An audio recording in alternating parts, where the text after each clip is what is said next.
اندر ایک سیف الملوک صاحب اندر بیٹھے ہوئے ہیں اپنے گارڈز اور پتہ نہیں اندر جج کے ساتھ بھی ان کو گارڈز کی ضرورت ہے. ہمارے کوئی کئی 100 لوگ باہر کھڑے ہیں اور ان کے لیے یہاں پہ لگتا ہے VIP سینٹر انہیں کے ہیں.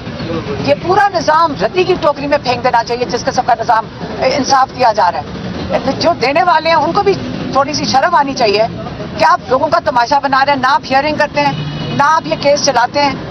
اب یہ صرف بیل ہیئرنگ ہو رہی ہے. بیل کے لیے کئی 100 لوگوں کا دوسرے شہروں سے لوگ آ رہے ہیں, ان کا وقت ضائع کرنے کے لیے تماشا بنا رہے ہیں. یہ ہم لوگوں کو کیا بھیڑ بکریاں سمجھ رہے ہیں؟ ہم لوگ ان کے لیے ایک تماشا ہے. اور خواتین آئی ہوئی ہیں, ویل چیئر پہ لوگ آئے ہوئے ہیں, ان کا تماشا بنایا جا رہا ہے. یہ کب تک ہم یہ سسٹم کو ہم برداشت کریں گے؟ میں کہ ہمیں سارا نظام جو ہے نا اس کو اپنے آپ کے اوپر شرمندگی ہونی چاہیے, ان کو اپنے آپ کو اصلاح کی طرف لے کے جانا چاہیے. اور اب خواتین اور مردوں کی الگ الگ ڈیٹس دے دی ہیں انہوں نے, تاکہ کئی یہاں پہ میاں بیوی بھی آ رہے ہیں تاکہ وہ اچھی طرح سارا دن ان کی خدمت میں حاضر ہوں اور بیل کنفرم نہیں ہوئے گی. یہ میں نے کہا آپ کو بتا دوں آج کا. میڈم ہم کل FIA پیش ہوئی ہے, FIA سے کیا تحقیقات ہوئی, کیا آپ کے اوپر الزامات ہیں؟ ہاں, کل کوئی 2 گھنٹے کی تحقیقات ہوئی ہے. میں خود حیران تھی کہ کس لیے بلایا گیا ہے. انہوں نے جو سوال پوچھے پہلی ہیئرنگ میں, انہوں نے کہا جی آپ یہ بتائیں کہ آپ نے فنڈ ریزنگ کی ہے اسٹیٹ کے خلاف. میں نے کہا ایبسولوٹلی ناٹ. پھر انہوں نے کہا کہ آپ نے کوئی ہیومن رائٹس اپیل ڈال رہی ہیں ملک کے باہر اسٹیٹ کے خلاف. میں نے کہا ایبسولوٹلی ناٹ. کیونکہ سیدھی سی بات ہے, میں اسٹیٹ سے مجھے یہ سمجھ آئی, پاکستانی لوگ, پاکستانی عوام, مجھے آج تک نہیں سمجھ آئی. جو انسان یہاں رہتے ہیں تو آپ سوچ سکتے ہیں کہ میں اپیل کوئی فائل کروں گی یا فنڈ ریزنگ ہم کریں گے اپنے لوگوں کے خلاف. شوکت خانم چل رہا ہے, نمل یونیورسٹی چل رہی ہے, اس کے لیے لوگ سارے حصہ ڈالتے ہیں کیونکہ وہ ایک فلاحی ادارے ہیں لوگوں کے لیے. تو پھر انہوں نے کہا کہ آپ نے فارنرز کے ساتھ رابطے میں آپ. اب وہ جو فارنرز ہیں ان کا میرے خیال میں مطلب تھا ہمارے پاکستانی جو اوورسیز ہیں, دیکھیں میں آج کل وہ نئے پاکستان کے دہشت گرد ہیں. تو میں نے کہا اور ان کے ساتھ مل کر, آپ یہ پلیز ذرا غور سے سنیں, فارنرز کے ساتھ مل کر آپ پاکستانی اسٹیٹ کے خلاف کام کر رہی ہیں فارنرز کے ساتھ. اس کے اوپر میں نے کہا ایبسولوٹلی ناٹ. اور میں کیا کہتی, اب آپ مجھے بتائیں کہ کس قسم کے سوال ہیں کہ آپ کے لے کے جاتے ہیں. پھر اب انہوں نے ووٹ بھی آپ کا لوٹ لیا ہے اور ہمیں شرم ہی نہیں آ رہی کسی کو, ان کو بھی نہیں شرم آ رہی کہ اوپر اس بھیڑ بکریوں کے اوپر ان کا خیال ہے مسلط کر دیا, اب نہیں چلے گا. ایک 2 منٹ پوچھیں. ہماری بہن جاتی ہیں ہر جمعرات کو, تو آج ان کی میٹنگ ہوئے گی ان کے ساتھ, اور وہ یہ بتا رہی تھی کہ وہاں پہ جو لوگ ہیں ان کو کہا جا رہا ہے کہ سائن کر دو کہ تمہیں ملٹری کورٹ میں ٹرائل منظور ہے. تو کہتی وہاں پہ اتنے اکنامکلی اتنے اچھے حالات والے بچے نہیں ہوں, لیکن وہ بھی سائن نہیں کر رہے ہیں کہ ملٹری کورٹ بھی ایکسیپٹ کریں گے. تو یہ انہوں نے بتایا تھا. میڈم بشرا بی بی کے حوالے سے یہ خبریں گردش کر رہی ہیں کہ انہیں کھانے میں زہر دیا جا رہا ہے. اس سے پہلے عمران خان صاحب کے حوالے سے بھی یہ خبریں گردش کر رہی تھی اور آپ نے پھر آ کر تفصیل بتائی تھی. تو اب آپ کی ملاقات بھی ہوتی ہے, کیا بشرا بی بی کو واقعی زہر دیا جا رہا ہے یا وہ شکایات کر رہی ہے؟ دیکھیں کیسے ہو سکتا ہے کہ عمران خان اور بشرا بی بی خطرے میں نہ ہوں؟ کیسے ہو سکتا ہے؟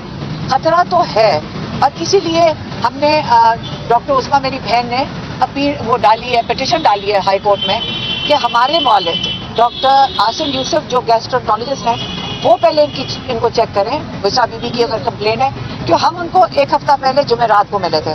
آج ہماری ملاقات تھی اور ماشاءاللہ اسی دن ہی ہمیں کورٹ میں بلا لیتے ہیں. اگر آج کورٹ میں نہ ہوتے تو آج ہماری 12 بجے ان کے ساتھ ملاقات تھی. آج لائر مل رہے ہیں, لائر ان کو ملیں گے. اور وہ جو پٹیشن لگی ہوئی ہے ڈاکٹر عاصم یوسف کی, اب کورٹ اگر سن لے اور اجازت دے دے تو ہم چاہتے ہیں صرف بشرا بی بی نے عمران خان دونوں کی وہ ڈاکٹر عاصم یوسف خود آ کر باہر ان کو مل کے اسٹیٹمنٹ دے, اور اگر ضرورت پڑے چیک اپ کی, وہ چیک اپ بھی ڈاکٹر عاصم یوسف کی سپرویژن میں ہوگا. عمران خان صاحب کے حوالے سے سیاسی صورتحال پر ان کا کیا کہنا ہے؟ پیپلز پارٹی جو ہے وہ ایک دفعہ انہوں نے آفر کی ہے کہ آپ کے ساتھ مل کر آپ گورنمنٹ بنانے کے لیے تیار ہیں. پیپلز پارٹی کے ساتھ گورنمنٹ عمران خان بناتے ہیں. آپ سوچ سکتے ہیں کہ آپ عمران خان چھوڑیں جو پاکستان کی عوام ہے جن سے چھٹکارا حاصل کرنا چاہ رہی ہے.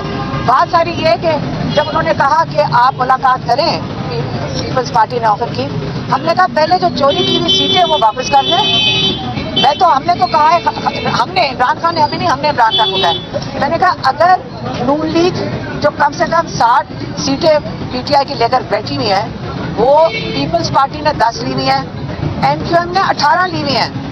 آپ یہ سوچیں انہوں نے ساروں نے ڈاکہ اتنا بڑا ڈالا ہے، ان کو کہیں کہ اگر ساری سیٹیں واپس کر دیں، ساری سیٹیں واپس کر دیں، آپ سب کے ساتھ بیٹھ جائیں. یہی ہے ایک طریقہ بیٹھنے کا. میری مریم نواز اپنا شوق پورا کر لیں، ان کا یہی زندگی کا خواب تھا. بات یہ ہے کہ لوگوں کی سیٹیں چوری کر کے جب بیٹھے کہ اپنی بھی سیٹ تھی وہ جیتی ہوئی. آپ ہمیں یہاں پوچھ لیں، ہمارا زمان پا کا حلقہ ہے وہ جو مریم نواز جہاں سے کھڑی ہوئی ہیں، آپ ذرا وہاں جا کے لوگوں سے پوچھیں. مجھے تو میں اگر مریم نواز کی تو شرم سے اپنا شکل نہ کسی کو دکھا سکوں کہ ڈاکہ ڈال کے لوگوں کا ووٹ چوری کر کے میں یہاں بیٹھوں گی. اتنا شوق اور جنون ہے کہ شرمندگی بھی ان کی ختم ہو گئی ہے. میڈم ایک آخری سوال ہے، لاسٹ سوال آپ سے. ملک اس کا بھی متحمل نہیں ہے، عوام پریشان ہے. خان صاحب دیکھ رہے ہیں ملک میں کیا ہو رہا ہے، اپنا تبھی کار کی ہے. خان صاحب کے پاس کیا فارمولا ہے، وہ کیا سوچ رہے ہیں؟ میں نے تو کوئی اناٹی نہیں دیکھی. میں نے تو یہاں پہ جہاں ہم گئے نا، ہم نے یہاں پہ ایسے لگ رہا ہے کہ جیسے کوئی جشن منایا جا رہا ہے. میں نے دیکھا ہی نہیں ہے، نہ افراتفری دیکھی ہے، نہ مایوسی دیکھی ہے. لوگوں کو یہ سمجھ آ گئی ہے کہ ہم جیت گئے ہیں. اس باری پہلی 8 فروری کو لوگ جیتے ہیں. اب آپ ان سے چوری کرو، ڈاکے ڈالو، ان کو تو لوگوں کو پتہ ہی. ہمیں کسی نے کہا، ہم یہاں کہیں کھڑے تھے، انہوں نے کہا جی انہوں نے پہلے کون سا ہمارے پیسے نہیں چوری کیے. تو ووٹ یہ ہمارا ووٹ چوری کرنے کی کوشش کرے، کوئی فرق نہیں پڑتا. ہم سب کو پتہ ہم جیت گئے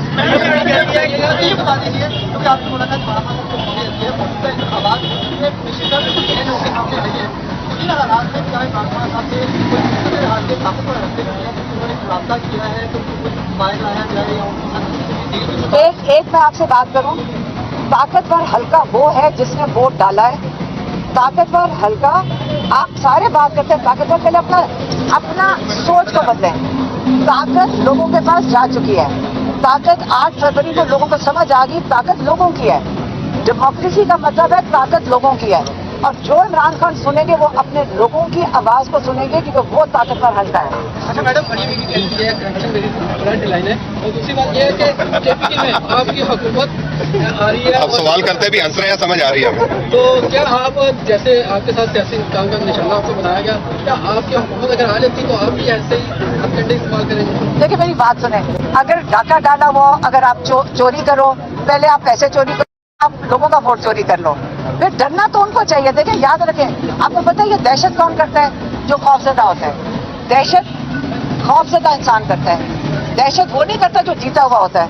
آج تک عمران خان نے کبھی ایک دفعہ کسی پہ بدلہ اتارا ہو، وہ اس چیز میں مانتے ہی نہیں ہے. لیکن مریم نواز بی بی کو مجھے سمجھ نہیں آتی، کیونکہ جو اصلی سیٹوں کا ذرائع ہے، جو ایجنسی انہیں دیا ہے، اوپر جو انہوں نے لسٹ بھیجی ہے، یہ آپ کو پتا ہونا چاہیے کہ 16 سیٹیں نون لیگ کی ہے اور 1 سیٹ ایم کیو ایم کی ہے. مجھے سمجھ نہیں آ رہی کہ وہ بیچارے زبردستی بٹھائے جا رہے ہیں. مطلب 16 سیٹوں کے ساتھ آپ ملک کی حکومت کرنے نکلے ہیں. جب عمران خان نے کہا تھا کہ جب آپ کے پاس مورل مینڈیٹ نہیں ہوگا، مورل اتھارٹی نہیں ہوگی، تو جب اخلاقی جواز ہی نہیں بنتا تو یہ کریں گے کیا؟ جب آپ بیٹھیں گے کیا کریں گے؟ آپ کا خیال ہے کہ جب یہ حکومت میں بیٹھیں گے لوگ ان کو سیریسلی نہیں لیں گے؟ ان کو پتہ ہے کہ 16 سیٹوں کی جماعت ہے. مہربانی.